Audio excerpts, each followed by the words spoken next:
In many different ways, Lee Powell's funeral reflected the life and interests of any bright, active 15-year-old. This big church was packed to overflowing with relations, school friends and teachers. The choice of the first hymn, Lord of the Dance, was upbeat. It was one of Lee's favourites. There was a message from the rock group Genesis, of which he was a fan, and there was a song from a group made up of some of Altwood School's old boys who knew Lee well.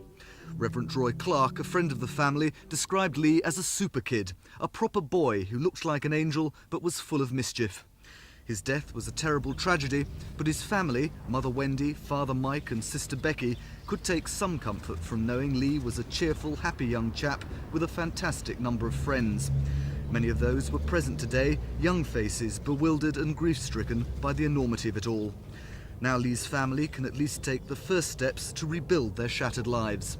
Obviously still very shocked and grieved, and that was obvious in the service, I think, but I think to be here shows that they are bearing up under the great strain, with a very long delay, of course, between the actual death and the funeral.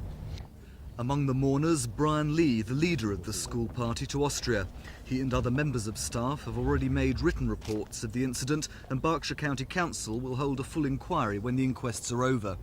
But there is a strong feeling that the tragedy should not curtail future visits abroad by the school. I don't believe that because of one tragedy you should stop taking children abroad on holidays to experience the world. And many parents have said there's danger in their children leaving home to go to school, and children are knocked down on the road. So why stop school parties because there's been one terrible tragedy? But it's obviously necessary to look at the guidelines and see if there's anything that could be done to stop it happening again. Yes, I believe so. I would also say that however carefully guidelines are drawn up, unless you actually train children to teachers, tragedies are still possible. Funeral services for Lee's classmates, Michael Taylor and Daniel Houghton, both aged 13, will be held tomorrow. Paul Larsman in Maidenhead, Thames News.